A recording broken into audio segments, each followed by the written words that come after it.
CM KCR ని గద్దె దించడానికే తిరిగి కాంగ్రెస్ లో చేరుతున్నానని రాజగోపాల్ రెడ్డి అన్నారు. మునుగోడు ప్రజల కోరిక మేరకు తిరిగి కాంగ్రెస్ గూటికి వెళుతున్నానని చెప్పారు. అధిష్టానం ఆదేశిస్తే కేసీఆర్ పై గజ్వేల్లో సైతం పోటీ చేస్తానంటున్న రాజగోపాల్ రెడ్డితో మా ప్రతినిధి Vikrant Reddy face to face. Rajagopal Reddy ఉన్నారు సార్, చెప్పండి. బీజేపీకి రాజీనామా చేసి కాంగ్రెస్లోకి ఎందుకు రావాలంట? ఒకటే నేను ఏమంటున్నా అంటే, నేను అందరికీ కూడా సమాధానం చెప్పిన. ప్రెస్ మీట్ కూడా చాలా క్లియర్గా చెప్పిన. తెలంగాణ సమాజం మొత్తము కాంగ్రెస్ వైపు చూస్తుంది. ఇప్పుడు తెలంగాణ రాష్ట్రం ఇచ్చింది కాంగ్రెస్ పార్టీ.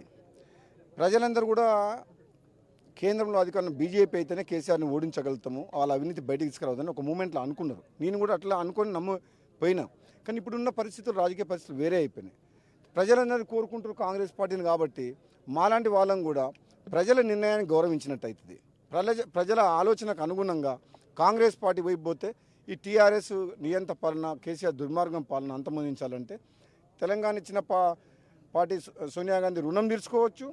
అధికారంలోకి వస్తే బడుగు బలహీన వర్గాలకు సామాజిక న్యాయం కూడా కాంగ్రెస్ పార్టీ ద్వారా జరుగుతున్న నమ్మకం ఉంది. కాబట్టి ప్రజలందరూ కూడా చేసే ఆలోచన మంచి ఆలోచన చేస్తారు. కాబట్టి మాలాంటి వాళ్ళందరం కూడా నిర్ణయం మార్చుకొని మళ్ళీ కాంగ్రెస్ పార్టీకి అంటున్నాం.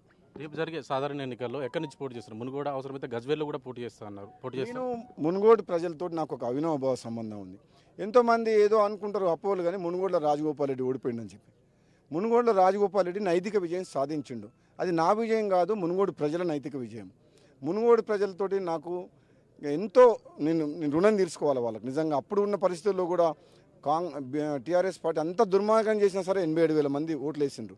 కాబట్టి తప్పకుండా నేను మునుగోడు నుంచే పోటీ చేస్తా. దుర్మార్గం ముఖ్యమంత్రి నుంచి 100 మంది ఎమ్మెల్యేలను తీసుకొచ్చి నన్ను ఓడగొట్టిండు కదా. నాకు కేసీఆర్ని ఓడించాలన్న ఆలోచన ఉంది. కాబట్టి ఒకవేళ అధిష్టానం ఆదేశిస్తే మునుగోడుతో పాటు గజ్వేల్లో కూడా పోటీ చేయాలని అనుకుంటున్నా.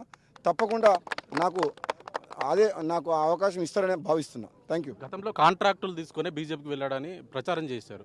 వాళ్ళకి మీరు ఇచ్చే కౌంటర్ అంటే ఇప్పుడు నేను కొత్తగా ఏం చెప్పాలి? నేను ఆ రోజు మునుగోడులో మీటింగ్లో చెప్పిన, ఈ ప్రపంచంలో నన్ను కొనే శక్తి పుట్టలేదు, పుట్టబోదు. నాలాంటి వ్యక్తి డబ్బు కోసం, అధికారం కోసం అమ్ముడుపోయినా అని చెప్పి ఆ రోజు నా మీద దుష్ప్రచారం చేసిన వాళ్ళు అందరూ గుండె మీద చేసుకొని ఇప్పుడు ఆలోచన చేయాలి. నిజంగా నాకు కాంట్రాక్ట్ వస్తే మళ్ళీ నేను కాంగ్రెస్లోకి ఎట్లా వచ్చినా? ఆ రోజు రాజకీయంగా ఎదుర్కోలేక నన్ను నా వ్యక్తిగతంగా విమర్శలు చేసి నాకు దుష్ప్రచారం చేసి మునుగోడు ప్రజల్లో అమ్ముడుపోయిందని చెప్పిండు. నేను చేసిన యుద్ధము అది చరిత్రలో నిలిచిపోతుంది. కమ్యూనిస్టులతో పొత్తు పెట్టుకుంటే కూడా నాకు 87,000 వచ్చింది. అంటే మునుగోడులో ప్రజలు నమ్మలేదు. ప్రజాభిప్రాయం మాత్రం రాజగోపాల్ని గెలిపించాలని ఉన్నా ఓటు వేయలేక లేని పరిస్థితి ఆ రోజు మునుగోడులో ఉండే. అంత బలవంతంగా ప్రలోభాలు పెట్టి బెదిరించి ఒక విలేజ్కి ఒక ఎమ్మెల్యేని పెట్టి నన్ను ఓడించారు. కాబట్టి మీరందరికీ తెలుసు, రాజగోపాల్ రెడ్డి అనే వ్యక్తి గొంతులో ప్రాణం ఉండంగా తప్పు చేయడు, ఎవరికి అమ్ముడు పోడు. నాకు పదవులు అయినా డబ్బులైనా అవసరం లేదు. తెలంగాణ సమాజం కోసం ఏదైతే మంచి జరుగుతుందో ఆ నిర్ణయం నేను తీసుకుంటా. Thank you. ఇది మొత్తానికి చెప్పేది. సీఎం కేసీఆర్ని గద్దెదించడమే లక్ష్యంగా కూడా నేను పనిచేస్తున్నాను. అందులో భాగంగానే గతంలో కూడా బీజేపీ పార్టీలకు వెళ్ళడం జరిగింది. ప్రస్తుతం మాత్రం సీఎం కేసీఆర్ని ఢీకొట్టేది కాంగ్రెస్కే ఉంది. కాబట్టి తిరిగి కాంగ్రెస్ గూటికి చేరాననేసి రాజగోపాల్ రెడ్డి చెప్తున్నారు. కెమెరా పర్సన్ అమర్తో విక్రాంత్, రాజగోపాల్ నివాసం నుంచి.